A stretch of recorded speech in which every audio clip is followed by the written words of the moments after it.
क्या इसमें मेरा स्पाइन परमानेंटली लॉक हो जाएगा? क्या मैं कभी बेंड कर पाऊँगा या नहीं कर पाऊँगा? देखिए कोई नीड नहीं होती है। इसमें सिर्फ़ हम एंडोस्कोपी या के आगे-पीछे मूव कर रहे हैं, साथ में पै कमर में दर्द है, पैरों में दर्द जा रहा है, तो ऐसे पेशेंट को डॉक्टर ने मुझे स्पाइन फ्यूजन सर्जरी के बारे में बोला है, पर काफ़ी सारी पेशेंट्स हमसे आके ये पूछते हैं कि एक्चुअली स्पाइन फ्यूजन होता क्या है? क्या इसमें मेरा स्पाइन परमानेंटली लॉक हो जाएगा? क्या मैं कभी बेंड कर पाऊँगा या नहीं कर पाऊँगा? तो इस वीडियो में हम समझते हैं कि स्पाइन फ्यूजन या टीलिफ सर्जरी क्या होती है। नमस्ते, मेरा नाम डॉक्टर धीरज बठेजा है और मैं गुरुग्राम में एक सीनियर स्पाइन कंसल्टेंट हूँ। तो सबसे पहले ये समझते हैं कि जो टीलिफ सर्जरी है वो एक्चुअली होती क्या है। ये एक रूटीन डिस्क प्रोसीजर नहीं होता है जिसके अंदर आप डिस्क को निकाल देते हैं और स्पाइन की मूवमेंट बनी रहती है, बल्कि टीलिफ एक ऐसी सर्जरी है, एक ऐसा प्रोसीजर है जहाँ पे दो मनकों को आपस में फ्यूज किया जाता है, यानी उन दोनों मनकों को एक सिंगल बोन बनाया जाता है।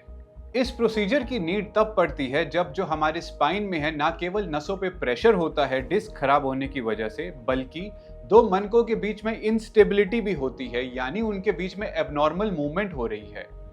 अब इस बात को एक एग्जाम्पल की तरह समझते हैं कि यदि एक बिल्डिंग का पिलर खराब हो गया है तो उसको सिर्फ वायरिंग ठीक करके नहीं ठीक किया जा सकता है, आपको उसको सपोर्ट वापस देना पड़ेगा, पिलर को रिकंस्ट्रक्ट करना पड़ेगा। सिमिलरली हमारा जो स्पाइन है वो एक मनके के ऊपर दूसरा मनका रख के बना हुआ है। यदि एक और दो मनके के बीच में इनस्टेबिलिटी आ गई है, उसके बीच का जो सपोर्ट है वो खराब हो गया है, तो ऐसे में सिर्फ डिस्क को हटा के या डीकम्प्रेशन करके ठीक किया नहीं जा सकता है, ऐसे में उनको फ्यूजन की जरूरत है। तो जो ये इंस्टेबिलिटी होती है इसमें मन के आगे पीछे मूव करते हैं और इसी मूवमेंट को रोकने की वजह से ही आपका स्पाइन का पेन ठीक होता है। अब समझते हैं कि टीलिफ सर्जरी में एक्चुअली होता क्या है। तो इस सर्जरी के तीन एसेंशियल कंपोनेंट्स होते हैं। सबसे पहला कंपोनेंट होता है कि जो नसों में प्रेशर है डिस्क खराब होने की वजह से या फैसेट जॉइंट खराब होने की वजह से वो प्रेशर हटाते हैं। दूसरा कंपोनेंट होता है जो डिस्क है उसको कंप्लीटली रिमूव किया जाता है और उसकी जगह पे हम एक स्पेसर लगाते हैं जिसके अंदर हम बोन ग्राफ्ट भरते हैं जो आपका खुद की बोन होती है, जिससे दो जो वर्टिब्रल बॉडीज हैं वो आपस में चिपक सके, एक फ्यूज हो सके।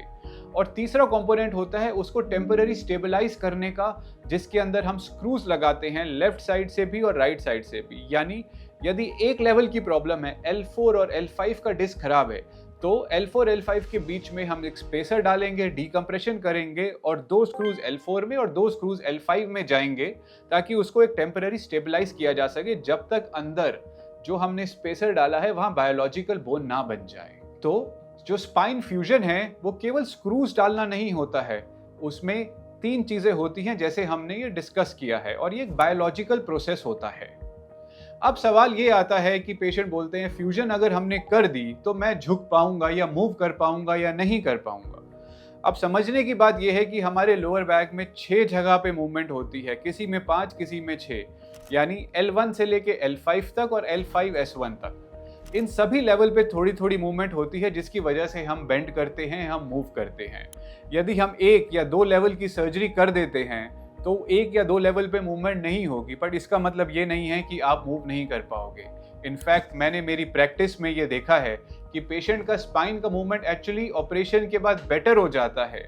ऐसा इसलिए होता है कि जो उनका डिस्क है, वो जो पेनफुल एरिया है वो ठीक हो जाता है, जिससे पेशेंट को पेन नहीं होता है, वो बेटर तरीके से मूव कर पाता है। तो जो हमारा स्पाइन का फ्यूजन सर्जरी है उसका मकसद पेशेंट की मूवमेंट कम करना या स्पाइन को रिजिड बनाना नहीं होता है। उसका एक्चुअली ट्रीटमेंट पर्पस होता है कि पेशेंट का बैक पेन ठीक हो सके, उसका लेग पेन ठीक हो सके और उसकी मूवमेंट एक्चुअली शायद बेटर हो सके, क्योंकि स्पाइन स्टेबल है और मूवमेंट पेन फ्री है। अब सवाल ये आता है कि क्या फ्यूजन सर्जरी सब पेशेंट के लिए होती है? नहीं। यदि आपके पेशेंट को सिर्फ डिस्क की प्रॉब्लम है और इंस्टेबिलिटी नहीं है तो ऐसे में फ्यूजन सर्जरी की कोई नीड नहीं होती है। इसमें सिर्फ हम एंडोस्कोपी या मिनिमल इन्वेजिव तरीके से डिस्केक्टमी कर सकते हैं।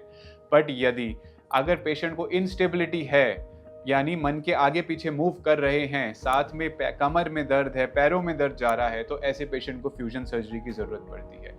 यदि आपको L4, L5 की डिस्क की प्रॉब्लम है या 5-1 की डिस्क की प्रॉब्लम है या MRI में प्रॉब्लम आई है या आपके डॉक्टर ने आपको फ्यूजन सर्जरी के बारे में बताया है और आपके मन में कोई डाउट है, तो हमारे दिए गए नंबर पे आप हमें संपर्क कर सकते हैं। धन्यवाद।